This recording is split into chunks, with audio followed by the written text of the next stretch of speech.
Hello, welcome to JustFrame. As part of this video, we are going to understand how to use authoritative lazy annotation in Spring Boot. So basically, in Spring Boot, we have many components. So these can be loaded while a Spring main application bootstrap time. So generally by default, all the Spring components will be loaded at early or eagerly while the Spring application loaded time.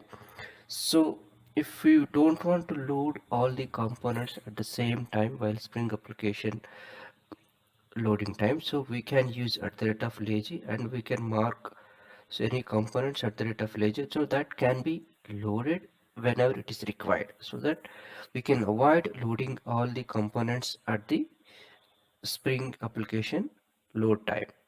So if you use lazy, we can avoid that one and you can load whenever it is required. So both approaches having advantages and disadvantages. If you go for eager loading, so there is an advantage. So we can load all the components at the Spring Boot application initialization time, and we no need to look for the loading part when we are trying to use any particular component. And in case of lazy, so it won't load at the application loading time, and it will be loaded whenever a particular component is required. So this is the way we can use both, but the advantage for eager loading is we can able to see the issues if there is any dependency of the beans between one and each other. So this can be analyzed with the help of eager loading. So eager loading, in case of lazy loading, so we are going to load the component at a specific scenario when we are going to use it. So if there is any issue, so we are not able to identify it. So this is the major difference between at the rate of lazy and at the rate of eager. For at the rate of eager, we no need to declare it. By default, a Spring Boot will load the components eagerly, means at the Spring Boot application loading time. So now we are going to see how we are going to use the lazy annotation with the help of example. So as part of this lazy example and usage, so I'm not going to create new application, but I'm going to use the one of the existing application. So let me use the previous one, bean configuration, and we will rename it. So let me rename this bean config to,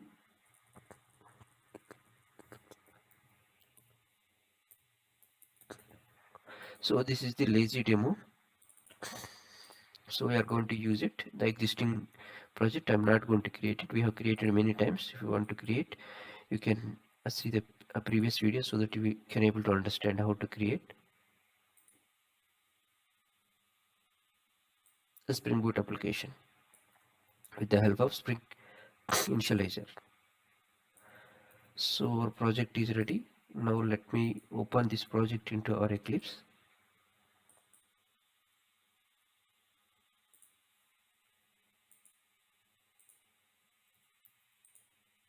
Finish it.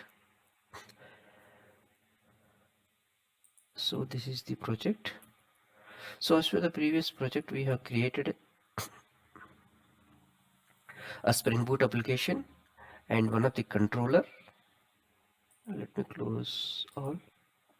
So we have a Spring Boot application and we have a controller and we have a configuration, and inside that one of the external bean is customer is available. So now I'm going to create another component called my component and finish it. So this one I'm going to treat as a component. So let me add a simple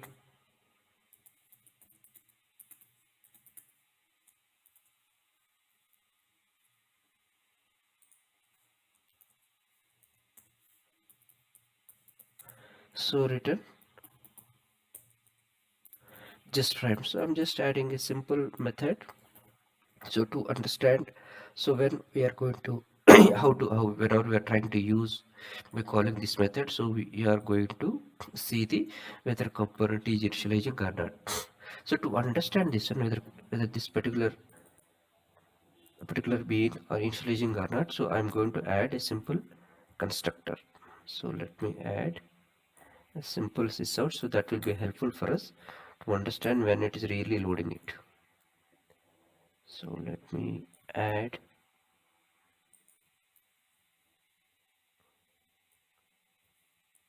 So this is the constructor one. I'm adding into the external component called customer, and let me add inside configuration as well a simple sysout.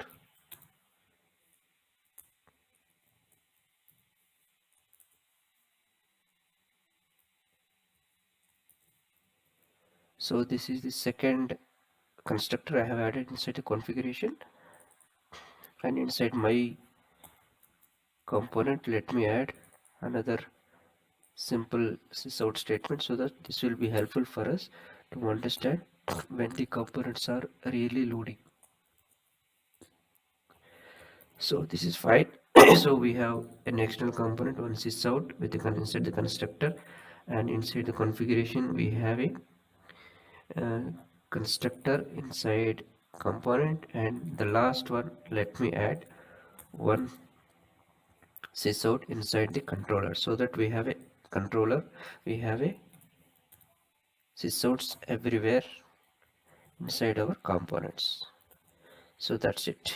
Now we are good to start the application. So basically, let me explain one more time. So we have a controller, and we have a component, and we have a configuration, and inside that we have external bean. So let me declare or use the my component inside the REST controller. So this is my REST controller. So I am going to auto wire this one.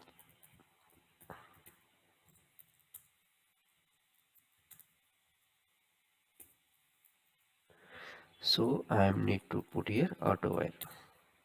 So that's it.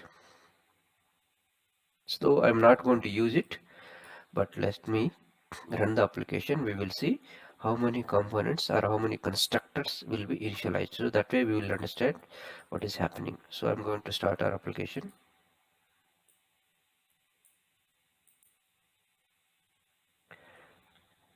If we see here, right, so we are not going to hit any request, just our Spring Boot application got initialized and we can see almost all the configuration and component controller and external components, all the components got initialized and beans got created, and we can see the constructor got initialized, the constructor got executed, and we can see the corresponding sysout. So that means by default Spring Boot will create all the corresponding beans at the Spring Boot application initialization time. So that means it's eagerly loading by default. So now our main agenda is we don't want to load all these particular components at the initial time. So we want to make initialize this one whenever it is required, not at the initial time. So for this we are going to use at the rate of lazy annotation. So I'm going to put lazy only for configuration and let me run it. So for configuration also it is initializing at the starting time. Now I just put lazy only for configuration and let me run our application. Let me see what is happening. You can see here. So my configuration is still it is loading because inside this we have some of the beans is auto wiring. So to avoid this one, so you need to put lazy over here also. So now entire this configuration is fully lazy. We marked it. So now let me rerun again.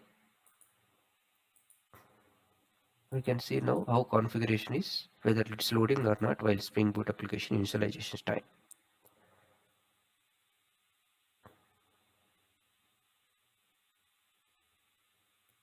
Still it is loading. Why? Because if you come to the controller over here, so controller is not lazy. So when controller is trying to load eagerly, and inside the controller it will look for all the corresponding objects it is trying to load it. So that's the reason. So to stop that one, what we have to do, we have to mark this particular controller as lazy. When controller is not creating the object, then it will not look for the corresponding object. So that's the reason. So now let me restart our application again so that you will understand step by step. It's really when the object is required. Now if you see here, right, so we have only my component got created, but you can see here, so the controller object is not created, the controller object is not created, so you don't see it one. Now only my component constructor is initializing at the Spring Boot application loading time. So for that, what you have to do, you come to the my component, and you can mark this also at the rate of lazy. Then this is also will not be loaded when Spring Boot application loaded time. So now let me rerun again and we can see it out. Now we will not see any constructor is creating. We don't want to see any constructor now because we have marked everything as a lazy. Let me come back. So we have a controller is lazy, so it's not creating this constructor. And come back to my configuration is lazy and the corresponding external beans also lazy, so this is not creating, and this is customer constructor also not loading. And a similar way my component also lazy and this is also not initializing. So this is the way we can able to make the components at the lazy, so that will be initialized whenever it is required. So far we have seen it's not loading at the Spring Boot application initialization time. Now let me hit one of the request and let me see whether it's really loading or not whenever it is required. So localhost, and I hit one of the request, and you can see all the corresponding controllers are loaded. It could be my controller, configuration, component, and external component. So whenever it is required, it's loading. So let me rerun again one more time. Let me show you. This is the last time we can see this demo. Now Spring Boot application loaded properly without any issues and without any constructor creation. Clear it out. Now come back here. I'm just going to hit first request after restarting the application, and we can see all our constructors are loaded. So this is the way we can make to initialize the components at the on a need base instead of loading at the early or eagerly while Spring Boot application loading time.